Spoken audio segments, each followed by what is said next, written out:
The NTSB has uncovered a deadly flaw in a popular airplane. There's a growing concern that unless something is done, this kind of accident would soon happen again.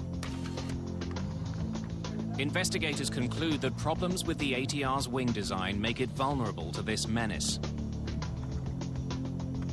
The agency that regulates U.S. aviation takes drastic action.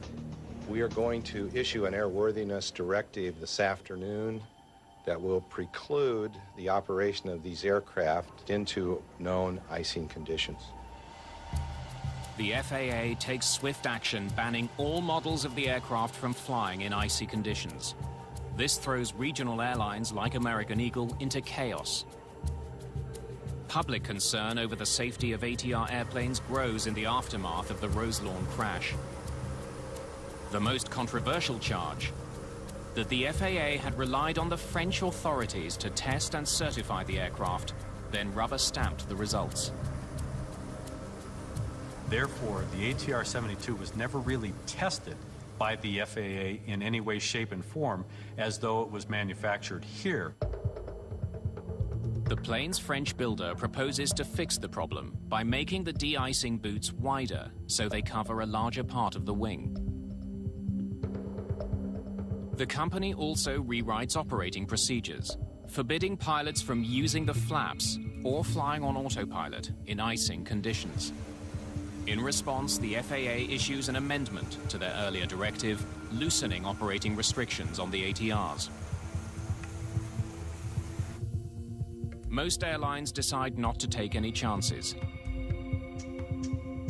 They move their ATRs to the south, where a warmer climate would reduce the risk of ice.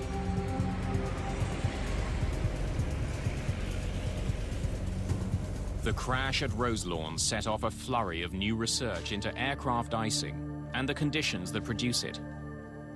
There's a lot of weather data out there. Satellites, radars, surface obs, and it just keeps getting bigger and bigger, the collection of data. New techniques in forecasting are being developed to show pilots where icing is likely to occur and help them avoid it. But we're working on ways to get it to the people who need it. Dispatchers at airlines, meteorologists at airlines, and now even into the cockpit itself.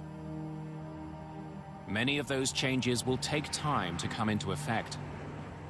Pilots like Steve Frederick think that time will cost lives.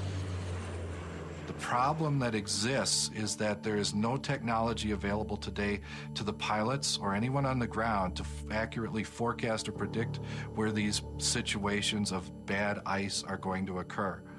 Once these airplanes have been exposed to the bad ice, it's too late, because these are no longer airline pilots, they're test pilots, and that airplane can fall out from under them and their passengers without any warning and in the blink of an eye. Don't miss Foreign Legion Tougher Than the Rest, a brand new series starting this big new Monday at 9. See natgeotv.com for details.